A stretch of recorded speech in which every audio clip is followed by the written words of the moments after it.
being able to look myself in the mirror and be like, whoa, you know, that's me, and I think I look good. I think I like the way that I look.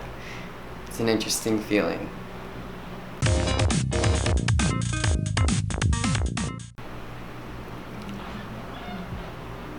Focus. Ooh, shadows. Hey, what's up, y'all? It's Avery, and I'm back today, Sunday, October something. And I want to talk about how I think by the end of this week I'm gonna hit a year and 4 months on testosterone. And I want to do a quick update. And I think I've decided that I want to do this year and 4 months, and then I'll do a year and 8 months, and then I'll do a 2-year update, and we'll go from there. But I decided from experience and learning about how much I can talk, I'm just gonna focus on physical changes today. I'll worry about mental changes and including my voice in another video. We talk about that. But let's just get into it. The first thing I want to talk about is hair growth, because especially in the past 4 months, pretty much since I hit a year, hair has been like the #1 thing that has changed the most. And let's start from the bottom to the top, and we're gonna look at these pictures together, okay? Okay. So starting with my feet, yeah, ugly picture. Sorry. I grew hair, little dark, long ass hairs on my big toe, and just in the worst spots. So I'm sorry if you're trying to start tea. Prepare for some ugly feet hair. Next thing would just be my legs. My leg hair has increased tenfold. As you can see, it is thick. There's a lot of it. Before tea, I did not have a lot of natural leg hair at all, and in terms of just my thighs, I barely had any leg hair on my thighs, and that has 100% changed. It seems I have just as much leg hair on my thighs as I do on my calves, and it just increases going up into that area. My knees, hairy as hell. Rest of my legs, hairy as hell, thick, coarse. I think I have more leg hair than my older brother, which is like nice. Moving on to my stomach and abdomen, around my belly button, that whole area, hairy. Oh, my battery's gonna die. A lot of hair in my stomach, going up to my abs. There's even hair, you just can't see it that much. It goes all the way up to here. And there's like little tiny hairs growing on my nipples. I should get rid of those. I should just get rid of those. But the general gist, if you're not getting this, is just an increase of hair everywhere. On my face, I started using minoxidil probably like a month to 2 months ago now.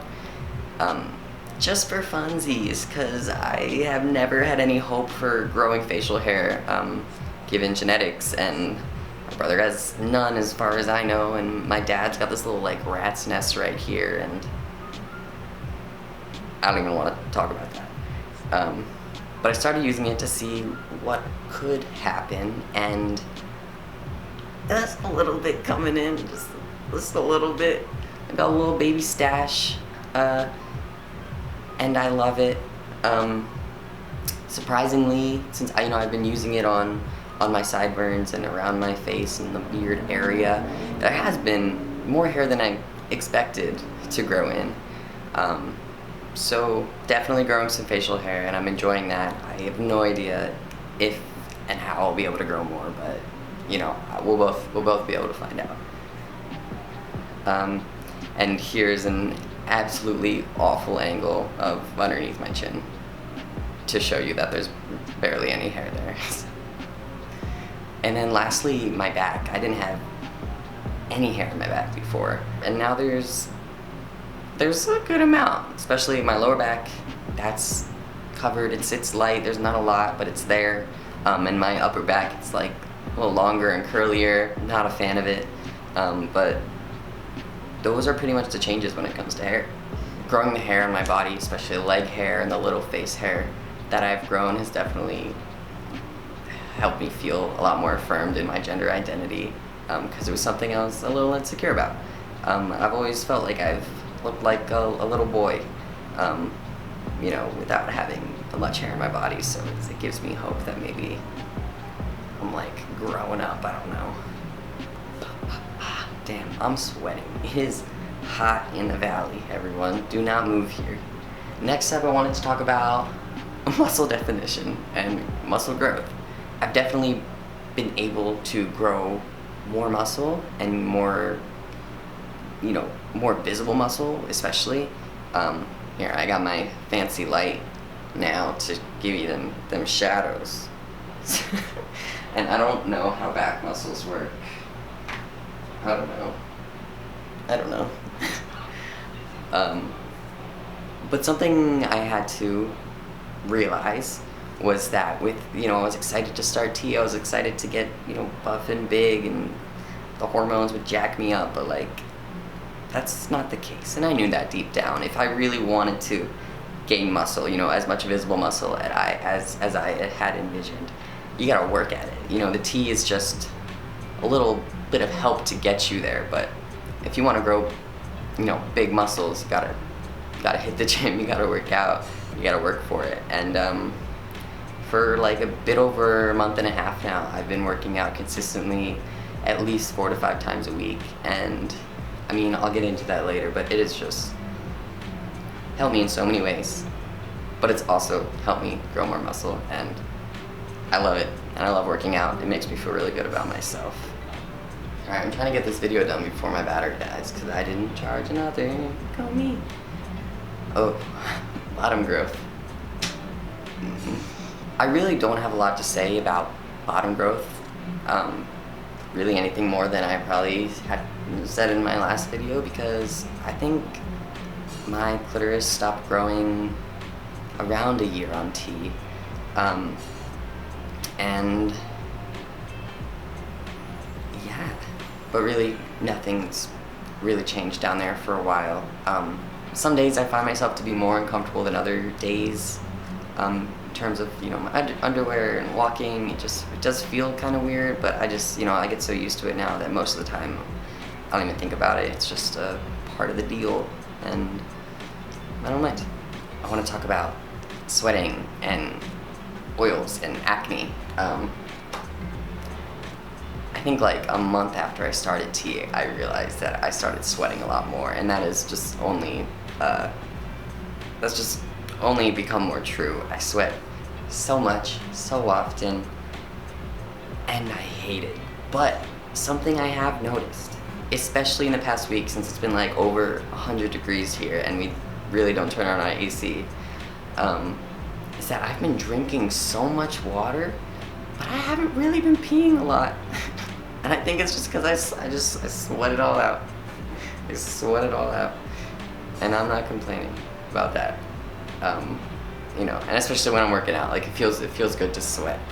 You know, it feels like I'm really getting a good workout in. But yeah, that is definitely held true. Acne, I've been on a pretty strict regimen of this special face stuff for a while now, and my acne really hasn't changed at all. I've been staying really on top of it.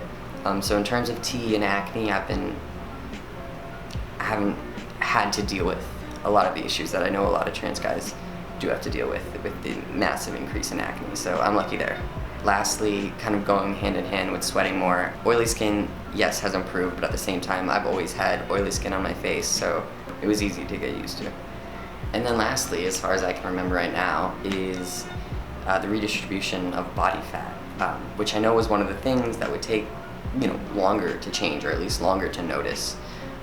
And I have noticed it, especially from my hips, moving up to my waist. I used to have a very feminine figure, big hips, little waist, and that's definitely changed. And at the same time, me working out and, you know, running every day has also played a big role in, you know, not necessarily removing the fat, but making the fat disappear. So those have also played together and has been a huge part of making me feel a lot more confident about myself. Being able to look myself in the mirror and be like, whoa, you know, that's me, and I think I look good. I think I like the way that I look. It's an interesting feeling. Yeah, okay, battery has yet to die, so I'm not gonna take that for granted. That's about all the physical changes I can think about right now. And I'll be back in a few months if I remember any more, and I'll be back maybe in a week or two to talk about my emotions and my voice. So, hope you have a wonderful week, and I'll catch you next time. Bye.